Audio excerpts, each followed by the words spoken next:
সুপ্রিয় দর্শক সবাইকে একবার আয়োজিত ইউটিউব চ্যানেল সমবায় কথায় স্বাগত জানাচ্ছি।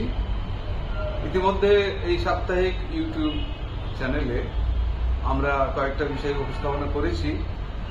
আমাদের একটা আশঙ্কা তো ছিলই যে আমাদের রাজ্যে সমবায় ক্ষেত্রে এই ধরনের একটা আলোচনা ইউটিউবের কতটা কার্যকরী হবে বা দর্শকদের কাছে কতটা যে পৌঁছাবে। তো এটা ভালো লাগার কথা, আপনাদেরও ভালো লাগবে যে ইতিমধ্যেই বহু জায়গা থেকে আমরা সাড়া পেয়েছি। ইতিমধ্যে আমাদের ইউটিউব চ্যানেলে অনেকে দেখছেন, ফোনে, অন্যান্য মাধ্যমে, হোয়াটসঅ্যাপে বা কমেন্টসের মাধ্যমে অনেকে অনেক কিছু বলছেন। সেটা আমাদের একটা ভালো লাগার দিক যে কিভাবে আমরা এগোবো, আলোচনাটা কেমন আগামী দিনে হবে। তো আমাদের ভিতরে একটা সাড়া জাগাচ্ছে, আশা জাগাচ্ছে। সেজন্য আরো একবার আমাদের সমবায় ক্ষেত্রে যারা আগ্রহী সমবায়ী আছেন সকলকে আরো একবার আমরা ধন্যবাদ জানাচ্ছি। আজকে যে বিষয়টি নিয়ে আলোচনা করব সেটা হচ্ছে সমবায় স্বয়ম্বর গোষ্ঠীর ক্ষেত্রে সজনী মডেল। ইতিমধ্যেই বেশ কিছু জায়গা থেকে আমাদের কাছে অনুরোধ এসছে, প্রস্তাব এসছে যে সজনী মডেলটা নিয়ে একটা আলোচনা করতে। যদিও আমাদের ধারণা যে আমাদের এই বাংলায় যেখানে সমবায় সমিতি স্বয়ম্বর গোষ্ঠী গঠন করছে, বিশেষত কৃষি সমবায় সমিতিগুলি, তাদের কাছে সজনী মডেল ব্যাপারটা খুব একটা নতুন কিছু নয়। তাদের কাছে সবাই বার্তা বা বিষয়টি পৌঁছেছে। কারণ নদিয়া জেলাতে প্রায় শুরু করতে গেলে সজনী মডেল মুর্শিদাবাদ বা আমাদের দক্ষিণ চব্বিশ পরগনা, উত্তর চব্বিশ পরগনার বেশ কিছু অংশ, হুগলি জেলায় বা অনেক মুর্শিদাবাদ জেলায় বহু জায়গায় সজনী মডেলটা ইতিমধ্যেই কাজ করছে। তো অজানা কিছু নয়, তবু অনেক জায়গা থেকে অনুরোধ আসছে যে বিষয়টি নিয়ে আরেকটু পরিষ্কারভাবে আলোচনা করতে। তো অবশ্যই ভালো লাগার মতো বিষয়। আমি বিষয়টা যতটা পারা যায় আজকের ইউটিউব চ্যানেলে আমি সংক্ষেপে তুলে ধরার চেষ্টা করছি। প্রথমেই বলি সজনী মডেলটা কি। শুরুতেই স্বীকার করি বা বলে নেওয়া ভালো যে সজনী মডেলটি একটি মডেল। এটা নাবার্ড কর্তৃক কোনো নির্দিষ্ট গাইডলাইন দিয়ে কোনো মডেলও নয়, বা আমাদের সরকারিভাবে সমবায় বিভাগ থেকে প্রচারিত কোনো আলাদা কোনো নির্দেশিকা দিয়ে এই মডেল তৈরি হয়নি। নদিয়া জেলায় স্বয়ম্বর গোষ্ঠীর পরীক্ষা নিরীক্ষা বিষয়ক কাজ করতে গিয়ে 2010 সালে এই মডেলটি চালু করা হয়। তো সেই থেকে নদিয়া জেলায় যেহেতু মডেলটি খুব সাফল্য অর্জন করে এবং এর ফলে নদিয়া জেলায় স্বয়ম্বর গোষ্ঠী যথেষ্ট সফলভাবে চলছে, এখনো চলছে, সেই জন্য অন্যান্য জেলাতেও এই মডেলটিকে গ্রহণ করার জন্য বা মডেলটির সম্পর্কে একটা প্রশংসা, ইতিবাচক নাবার্ডের পক্ষ থেকেও বলা হয়েছে যেটা একটা ভালো প্রকল্প। মডেলটা কি? মডেলটা হচ্ছে আর কিছুই নয়, স্বয়ম্বর গোষ্ঠীর দলনেতৃত্বের ভিতর থেকে একটা নেতৃত্বের বিকাশ। ব্যাকগ্রাউন্ডটা একটু বলি, তাহলে আপনাদের কাছে পরিষ্কার হবে। নদিয়া জেলায় যখন এই প্রকল্পটি নিয়ে ভাবনা হয়, মডেলটি নিয়ে, তখন দেখা যায় যে অনেক সমবায় সমিতির 200, 250, 300 তারও বেশি বেশি গোষ্ঠী বেশ কিছু কৃষি সমবায় সমিতির আছে।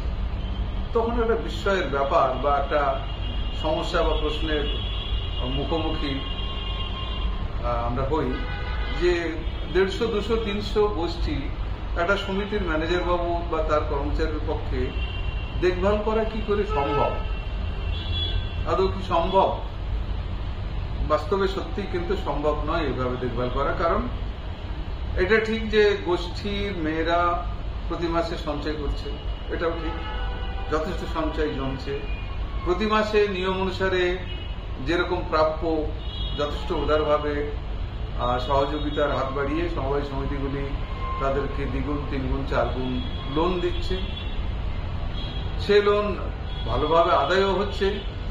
কেন্দ্রীয় সমবায় ব্যাংক তাদেরকে রিফাইন্যান্স দিচ্ছে, খারাপ কিছু নয়। কিন্তু যে ব্যাপারটা হচ্ছে যে এই যে 100, 150, 200 গোষ্ঠীর মধ্যে কোথাও কোনো গ্রামে 2, 3টে গোষ্ঠী হঠাৎ দেখা যাচ্ছে যে সঞ্চয় দেওয়া বন্ধ করে দিচ্ছে। কেন বন্ধ করছে সেটা সমিতির ম্যানেজার বাবুর পক্ষে খবর নেওয়া সম্ভব না, রাখা সম্ভব হচ্ছে না। এতগুলো গোষ্ঠী কি করে খবর রাখবে? হয়তো খোঁজ নিয়ে দেখা গেল যে খুবই সামান্য কারণে গোষ্ঠীটি বন্ধ হয়ে গেছে। তাদের মধ্যে একটা ছোটখাটো বিবাদ হয়েছে, দলনেত্রী শ্বশুর বাড়ি গেছেন বা কোনো দূরে গেছেন, বা কোনো একজন মহিলা ঋণ নিয়ে টাকা দিচ্ছেন না, মানে খুবই সামান্য সামান্য কারণে হয়তো গোষ্ঠীটি প্রথমে সাময়িকভাবে স্থগিত অচল হয়েছে, ধীরে ধীরে সেটি অচল দিকে চলে গেছে। তো এটা তো একটা বড় রকমের সমস্যা। আরো একটা বিষয় আছে যে আমাদের স্বয়ম্বর গোষ্ঠী গঠনের উদ্দেশ্যটা কি? স্বনির্ভর হওয়া, তো সেলফ হেল্প, নিজের পায়ে দাঁড়ানো। তো টাকার লেনদেন বাড়ছে, সঞ্চয় বাড়ছে, ঋণ বাড়ছে, কোথাও কোথাও তখন প্রশিক্ষণ, এখনকার মতো এত বেশি ছিল না, কিন্তু প্রশিক্ষণও হচ্ছে, অল্প স্বল্প বিপণনের ব্যবস্থা হচ্ছে। এটাই তো সব নয়। গ্রামের মেয়েরা পশ্চাৎপদ, তারা পিছিয়ে আছে। তাদের পিছিয়ে থাকা থেকে যে উন্নতি, সে উন্নতি কি তাদের কিছু ঋণের যোগান দিলেই উন্নয়ন? এটাও একটা প্রশ্ন থাকে। সামাজিক উন্নয়নের দরকার। তারা বাড়ির থেকে মেয়েরা বাইরে বেরিয়ে আসছে, তাদের সামাজিক বিকাশ, পারিপার্শ্বিক বিকাশ, আর্থিক বিকাশ, তারা নিজেদের কথা নিজেরা বলবে, নিজেদের মধ্যে যোগসূত্র বাড়বে, এগুলো তো একটা ব্যাপার, কিন্তু সেটা ঠিকঠাক হয়ে উঠছিল না। তো এইসব দিক দিয়ে মূলত সমবায় সমিতির পক্ষে দেখাশোনা করার সুবিধার জন্য সজনী মডেলটার কথা ভাবা হলো। হ্যাঁ, এবার কথা হলো যে মডেলটা কি, সেটাই আসবে। মডেলটা ভাবা হলো এইরকম যে একটা সমিতির হয়তো 200 গোষ্ঠী আছে। একটা গ্রামে কটা থাকতে পারে? 10, 15, 20 এরকম হয়তো গোষ্ঠী আছে, 20টা গোষ্ঠী আছে। গ্রামের মধ্যে বিভিন্ন পাড়া থাকে, হয়তো আমি ধরে নিলাম একটা পাড়াতে 8টা, 10টা, 12টা হয়তো গ্রুপ আছে, গোষ্ঠী আছে। তো আমরা মডেলটা এইভাবে বললাম যে 10টা গোষ্ঠীর 10টা দলনেত্রীর ভিতর থেকে সেই 10 জন দলনেত্রী একজন দলনেত্রীকে নির্বাচন করবে, বাছাই করবে, যিনি এই 10টা গ্রুপের দলনেত্রীর পক্ষে একটা প্রতিনিধিমূলক দায়িত্ব নেবেন। মানে বলা যায় যে ক্যাপ্টেন, মনিটরের মতো। আবারও বলি যে ধরে নিন একটা পাড়াতে 8টা, 10টা কি 12টা গ্রুপ আছে। আমরা মডেল হিসাবে বললাম 10টা গ্রুপ। তো 10টা গ্রুপ আছে, সেই 10টা গ্রুপের দলনেত্রীর ভিতর থেকে কোন একজন দলনেত্রী স্বেচ্ছায় যদি এই সামান্য দায়িত্বটুকু নেয় যে এই পাড়ায় যে গ্রুপগুলি আছে তাদের খবরাখবর বলতে তারা গোষ্ঠী সংক্রান্ত যেটুকু খবর, যে তারা প্রতি মাসের সঞ্চয়টা জমা দিল কিনা, তাদের যে ঋণের কিস্তি তারা দিচ্ছে কিনা। আরো একটা গুরুত্বপূর্ণ বিষয় যে প্রতি মাসে যে মাসিক সভা হবার কথা, অনেকেই তো মিটিং করতে চায় না মেয়েরা, তো মিটিংটা খুবই গুরুত্বপূর্ণ, সে মিটিংটা করছে কিনা। এই 2-3টে খবরাখবর এই নেত্রী রাখবেন। খুব কঠিন কাজ নয়। এবং এই গোটা পাড়ার 10টা কি 12টা গোষ্ঠীর পক্ষের প্রতিনিধি হিসাবে তিনি প্রতি মাসে একবার সমিতির ম্যানেজার বাবুর কাছে সংবাদটা পৌঁছে দিবেন বা খবর দিবেন। মোট কথা তিনি এই গ্রামের, এই পাড়ার গোষ্ঠীর প্রতিনিধি, ম্যানেজার বাবুর সাথে তার একটা যোগাযোগ থাকবে। উল্টো দিক দিয়ে যদি দেখি, সমবায় সমিতির ম্যানেজার বাবু, চেয়ারম্যান, সেক্রেটারি, সমিতি কর্তৃপক্ষের পক্ষে একটা সুবিধা হলো কি যে 200 গোষ্ঠীর 200 দলনেত্রীর সাথে যোগাযোগ রাখা যথেষ্ট কঠিন। 200 গোষ্ঠীর মেয়েরা ঋণ জমা দিল কিনা, সঞ্চয় দিল কিনা, এটা জমা হিসাব রাখা যথেষ্ট কঠিন। কিন্তু 200 গোষ্ঠীর মধ্যে যদি 20 জন সজনী হয়, তো 20 জনের সাথে যোগাযোগ রাখা এই যুগের কঠিন কিছু নয়। হোয়াটসঅ্যাপ তৈরি হয়েছে, মোবাইলের নাম্বার আছে, যোগাযোগ রাখা খুব সহজ। এবারে বলবো যে সজনী কাজটা কি হবে। কাজ কিন্তু ইতিমধ্যে আমি উল্লেখ করেছি, তার কাজ বেশি কিছু নয়। ওই সজনী তার এলাকায় কটা 8টা, 10টা কি 12টা গড়ে গ্রুপ আছে নিজেরই পাড়াতে। তো একবার মাসে তো প্রথম দিকেই টাকা জমা দেওয়া হয়, তিনি যদি একবার ঘুরে পাড়ার দলনেত্রীদের সাথে একটু কথা বলেন, যোগাযোগ রাখেন যে তারা সঞ্চয় টাকাটা জমা দিয়েছে কিনা, দিলেও তারা মাসিক কোনো মিটিং করেছে কিনা, কোনো সমস্যা হয়েছে কিনা, যে গ্রুপটা এই মাসে টাকা দিচ্ছে না বা তাদের মিটিং হচ্ছে না। তো ছোটখাটো একটা সমস্যা হলে হতে পারে, যে সমস্যাটা তিনি হয়তো মিটিয়েও ফেলতে পারেন, যে চলো তোমাদের গ্রুপের কি সমস্যা দেখে এক জায়গায় বসি। একটা থার্ড পার্সন দরকার হয়, তিনি এই ক্যাপ্টেনের দায়িত্বটা নিতে পারেন। আর তিনি প্রতি মাসে সমিতিকে একটা সহযোগীদেরকে নিয়ে বৈঠক করতে হবে। মডেলের এটা একটা পার্ট যে ম্যানেজার বাবু প্রত্যেক মাসে আমরা এভাবেই বলেছি যে প্রতি মাসের মাঝামাঝি বা মানে একটা শনিবার বা কোনো একটা 15 তারিখ সহযোগী বৈঠক হবে। ম্যানেজার বাবু প্রত্যেকটা সহযোগীকে নিয়ে একসাথে একটা মিটিং করবে। সেই মিটিংয়ে সহযোগীরা তার এলাকার সম্পর্কে বলবেন, ভালো কথা, মন্দ কথা, কোনো সমস্যার কথা, কোনো ক্ষোভের কথা। কোনো গোষ্ঠী হয়তো বলছে যে আমাদের তো ইন্টারেস্ট সাবসিডি আসার কথা ছিল, এত টাকা আমরা কেন পাইনি, বা আমরা লোন সুদ বেশি হয়ে যাচ্ছে, কোনো সমস্যা থাকলে সেটা বলবে। এই যে মিটিংটা হবে, ম্যানেজার বাবু কিন্তু কোনো বার্তা থাকলে সমিতির মাধ্যমে সমিতির কোনো কথা, কোনো ধরুন কোনো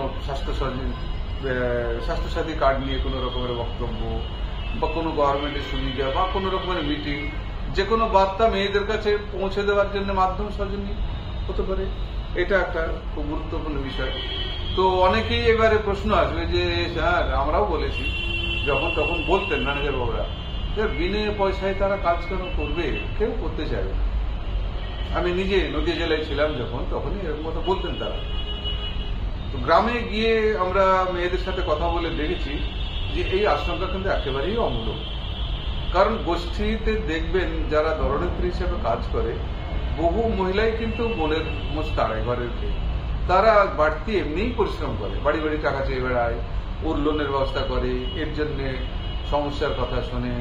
তো নেতৃত্ব তাকে দিতেই হচ্ছে। এদের ভিতর থেকে আবার আরেকটু বাড়তি নেতৃত্ব দিতে আমাদের অভিজ্ঞতা আপনাদেরকে আমি নিশ্চিত করে বলতে পারি যে প্রতিটি গ্রামে 10-12টা গ্রুপের ভিতরে একটা না একটা দলনেত্রী পাওয়া যাবেই, যিনি এই দায়িত্ব নেবেন স্বেচ্ছাসেবী হিসাবে। এটাতে কোনো রকম পয়সা দেওয়া, বেতন দেওয়া বা কোনো রকম অনারারিয়াম মাসে মান্থলি তার কোনো ব্যবস্থা নেই, পুরোটাই স্বেচ্ছাসেবা। এবার কথা একটা প্রশ্ন অবশ্যই আছে যে স্বেচ্ছাসেবার তো একটা মান আছে, মর্যাদা আছে।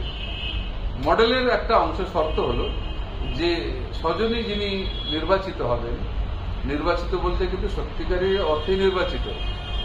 খুব গুরুত্বপূর্ণ বিষয়, আমি এত ডিটেলে বলছি না, যে একটা গ্রামে যে 10টা দলনেত্রী আছে তাদেরকে নিয়ে কথা বলে তাদের ভিতরে তাদেরকে বলা উচিত যে তোমরাই ঠিক করে দাও কে সজনী হবে।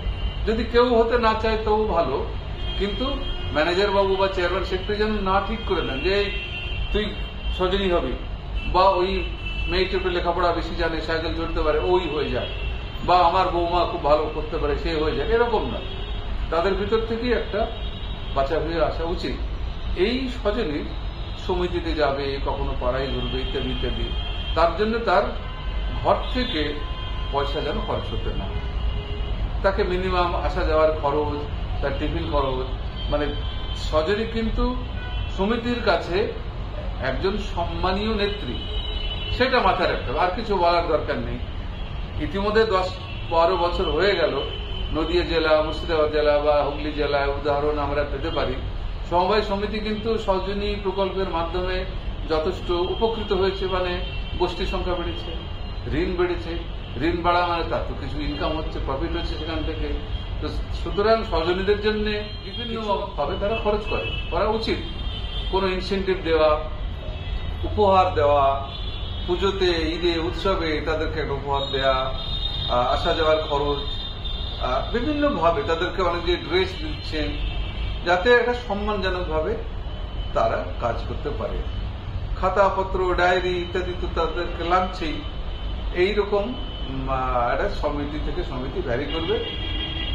কাউকে পয়সা দেওয়ার জন্য আমরা নীতি নির্দেশিকা উল্লেখ করি না, কিন্তু তারা যেন ঘর থেকে পয়সা খরচ না করে, এই বিষয়টা মাথায়। পরের যে বিষয়টা হচ্ছে যে এর কাজ কি, আদৌ কি কোনো উপকার হয়েছে? আমি বেশি সময় নেব না আপনাদের কাছে। যারা বিশেষ আগ্রহী তাদেরকে বলবো যে আপনারা যেসব জায়গায় সজনী মডেল মোটামুটি সাকসেসফুল হয়েছে, হাওড়া জেলাতে ততটা হয়তো জেলা জুড়ে হয়নি, কিন্তু দু একটা সমবায় সমিতি কয়েকটাতে আমরা জানি, উলুবেড়িয়ার কাছে বাণীগঞ্জ, জগদীশপুর, সেখানে সজনী মডেল ওরা করেছে, আপনারা দেখতে পারেন। আমাদের দক্ষিণ 24 পরগনার বেশ কিছু জায়গায় সজনী মডেল ভালোভাবে কাজ করছে। শিবরামপুর, আমাদের নামখানা ব্লকে এরকম বেশ কিছু জায়গায় এর মডেলটি কাজ করছে। উত্তর 24 পরগনায় আপনার গাইঘাটা ব্লক, ধর্মপুর সমবায় সমিতিতে সজনী মডেলটা তারা সমিতি স্তরে আগ্রহ প্রকাশ করে মডেলটি বাছাই করেছে, নিয়েছে এবং তারা উপকৃত হয়েছে। নদিয়া জেলায় তো একটা পুরো জেলা জুড়ে সজনী মডেলটি চলছে। এর ফলে কি হয়েছে, আমি উপকারের কথাটা বলি, যে মেয়েটি গ্রামের মধ্যে একটা সাধারণ নেত্রী ছিল, জিজ্ঞাসা করলে বলতে পারতো না। আমরা জিজ্ঞাসা করতাম যে তোমার গ্রামে কটা গ্রুপ আছে, তার উত্তর হতো যে আমার গ্রুপের আমি খবর রাখি না, তোমার কার খবর আমি রাখতে যাব, মানে কেন আমি পাড়ার অন্য গ্রুপের খবর রাখতে যাব, এটাই তার মাথায় প্রশ্ন ছিল। উল্টে আমরা তাদের মাথায় ঢোকানোর চেষ্টা করলাম যে না, সমবায়ে স্বয়ম্বর গোষ্ঠী মানে এটাও তোমার দায়িত্ব যে শুধু তোমার গোষ্ঠী নয়, তোমার আশপাশের গোষ্ঠীর মেয়েরাও ভালো আছে না মন্দ আছে, তবেই তো এটা নেতৃত্বের বিকাশ ঘটবে, এই কাজটাও তোমার। তো সজনী বাধ্য হয়ে তার এলাকার যখন গ্রুপের খবর নিচ্ছে, স্বাভাবিকভাবে তার মধ্যে একটা নেতৃত্বের বিকাশ ঘটছে। গোটা জেলা জুড়ে আমরা দেখেছি, মুর্শিদাবাদ জেলায় যে সজনী মডেলটা চলছে বিভিন্ন জায়গায়, আমি একটা সমিতির নাম বলছি, আপনারা কখনো চাইলে যোগাযোগ করতে পারেন। মুর্শিদাবাদ জিয়াগঞ্জ ব্লকের চুনাখালী সমবায় সমিতি, বহরমপুর থেকে কয়েক কিলোমিটারের ভিতরে, তারা সজনী মডেল যেভাবে সাফল্য লাভ করেছে, গোটা জেলায় তাদের একটা প্রভাব পড়েছে। এরকম বিভিন্ন জায়গায় কান্দি ব্লকে বা বিভিন্ন জায়গায় আমরা মুর্শিদাবাদে দেখেছি যে সজনী মডেলের মাধ্যমে প্রত্যন্ত গ্রামের একটি মহিলা, একটা নেত্রী, সে ক্রমশ সমিতি স্তর থেকে ব্লক স্তরে অনেকে চিনছে জানছে, ব্লকের মিটিং এ আসছে, জেলা স্তরের মিটিং তৈরি হচ্ছে, কয়েকটি জেলায় জেলা ফেডারেশন তৈরি হয়েছে সজনীদেরকে নিয়ে। নদিয়া জেলায় 2012 সালে নন্দিনী নাম দিয়ে একটা জেলা ফেডারেশন তৈরি হয়, আপনারা অনেকে হয়তো শুনেছেন। জেলা ফেডারেশন বলতে এটাও স্বেচ্ছাসেবী একটা সংস্থাদের গ্রুপ, যে জেলার বিভিন্ন ব্লকের থেকে প্রতিনিধি নিয়ে জেলা একটা মঞ্চ, একটা কমিটি তৈরি করা হয়েছে। এই যে জেলা স্তরে তারা কথাবার্তা বলতে পারছে সিও সাহেবের সাথে, চেয়ারম্যান সাহেবের সাথে, এআরসিএস ডিআরসিএস এর সাথে, কখনো জেলা শাসকের অফিসে তারা বিভিন্ন জায়গায় বক্তব্য তুলে ধরতে পারছে, এটা তো নেতৃত্বের বিকাশ। এর উপকারিতা তো এক কথায় বলা যাবে না, নেতৃত্বের বিকাশটাই উপকারিতা। অনেক জায়গায় পঞ্চায়েতে নেত্রী হয়ে যাচ্ছেন আমাদের সজনীরা, যারা গ্রামে শুধু একটা গোষ্ঠীর নেত্রী ছিল, তারা ক্রমশ বিভিন্নভাবে প্রক্রিয়ার মাধ্যমে পঞ্চায়েতে নেতৃত্ব আসছে। এটাও তো একটা মহিলাদের উন্নয়ন। আর একদম চোখে দেখা যে দু একটা উন্নয়ন কথা বলে আজকে শেষ করবো আপনাদের এপিসোড, সেটা হচ্ছে বিপণন। একটা বড় ব্যাপার, মেয়েরা যে প্রোডাক্ট ট্রেনিং এর মাধ্যমে অনেকে অনেক কিছু তৈরি করছে, ব্যাগ বানাচ্ছে, মোমবাতি তৈরি করছে, হলুদের প্যাকেট, গয়না মানে জুয়েলারি, জাম জুয়েলারি তৈরি করছে, বিভিন্ন জিনিসপত্র তৈরি করছে, অনেকে ফাইল তৈরি করছে, ছাতা তৈরি করছে, অনেক কিছু। সেগুলো বিক্রি করবে কোথায়? জ্যাম, জেলি, আচার, খাদ্যদ্রব্য। তো বিক্রি করার ব্যাপারে এই যে সজনীরা তৈরি হচ্ছে, যারা বেশি যে মঞ্চ তৈরি হচ্ছে, যে বিপণনটা মানুষের কাছে পৌঁছে দেওয়ার জন্য একটা নেত্রী স্থানীয় গ্রুপ তৈরি থাকলে তারা বিভিন্ন জায়গায় ব্যাপারটাকে তুলে ধরতে পারে, যে বিপণনে অনেক সহায়তা করতে পারে। তো আজকে আমরা খুব বেশি সময় নেব না, ইতিমধ্যে বোধহয় অনেকটা সময় হয়ে গেছে। যদি আপনাদের মনে হয় যে এই আলোচনা আপনাদের কিছু না কিছু আগ্রহ জাগাতে পারছে, তাহলে আপনাদের কাছে আমার দুটো অনুরোধ। একটা হচ্ছে যে অবশ্যই এই চ্যানেলটিকে সাবস্ক্রাইব করবেন, একটা লাইক দেবেন, শেয়ার করবেন, যারা আপনার আশেপাশে আছে, গোষ্ঠীর মহিলাদের মধ্যে যারা চেনা জানা আছে তাদেরকে হোয়াটসঅ্যাপে এটা পাঠাবেন, শেয়ার করতে বলবেন। যদি তাদের কোনো প্রশ্ন থাকে, এখন ব্যাপারটা অনেক সহজ, যে তলায় কমেন্ট বক্স আছে, কমেন্ট বক্সে আপনারা আপনাদের প্রস্তাব, আপনাদের পরামর্শ, আপনাদের প্রশ্ন যা মনে আসবে আপনারা লিখবেন। আরো কিভাবে আলোচনা বা আরো কি চাইছেন আপনারা আমাদের কাছে, সেটাও উল্লেখ করবেন। সবাইকে আমাদের ইকমার্টের পক্ষ থেকে, সমবায় কথার পক্ষ থেকে আবারও ধন্যবাদ। প্রতি বুধবার আমরা আমাদের একটি করে এই আলোচনা বিভিন্ন বিষয়ে, স্বয়ম্বর গোষ্ঠী বলে বিষয় নয় বা কৃষি সমবায় বিষয় বলে নয়, আমাদের বিভিন্ন বিষয় নিয়ে, কখনো হর্টিকালচার, কখনো অ্যানিম্যাল হাজব্যান্ডারি, কখনো মৎস্য চাষ, কখনো ব্যাংক, দীর্ঘমেয়াদী ব্যাংক, কখনো ডিসিসিবি, কখনো কৃষি সমবায়, বিভিন্ন বিষয় নিয়ে আমরা চেষ্টা করব আলোচনা তুলে ধরতে। সবাই ভালো থাকবেন। আবারও আমন্ত্রণ রইল আগামী বুধবারের জন্য। নমস্কার।